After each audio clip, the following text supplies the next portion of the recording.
నమస్తే, welcome to iDream. నేను మీ మాధురి. చిన్న పిల్లల నుంచి పెద్దవాళ్ల వరకు చాలా మందికి చిప్స్ తినే అలవాటు ఉంటుంది. వాటిలో రకరకాల ఫ్లేవర్స్ చిప్స్ ప్రియుల్ని నోరూరిస్తూ ఉంటాయి. అయితే గుజరాత్లో వెలుగు చూసిన ఈ ఘటన చిప్స్ ప్రియులకు షాక్నిచ్చేలా ఉంది. అది గుజరాత్లోని జామ్నగర్ ప్రాంతం. అక్కడ ఒక కస్టమర్ షాప్కు వెళ్ళి బాలాజీ వేఫర్స్ కంపెనీ తయారు చేసిన చిప్స్ ప్యాకెట్ కొన్నాడు. సాధారణంగా ప్యాకెట్లో ఆలూ చిప్స్ మాత్రమే ఉండాలి, కానీ అందులో ఓ చిన్న సైజు కప్ప కూడా ఉండటంతో షాక్ అయ్యాడు.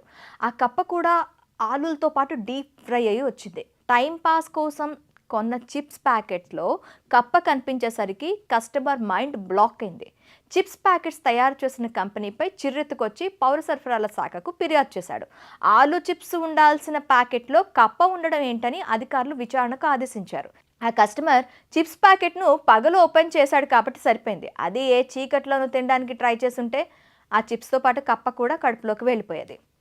ఒక్కోసారి ఎంత పెద్ద కంపెనీ చిప్స్ ప్యాకెట్లోనైనా ఇలాంటివి జరిగే అవకాశాలు చాలా ఉంటాయి. So next time chips packet open చేసినప్పుడు కాస్త చూసి తినండి. లేకపోతే అందులో ఏం వస్తుందో మనకి తెలియకుండా నేరుగా అది మన నోట్లోకి వెళ్ళిపోయే ప్రమాదం ఉంటుంది.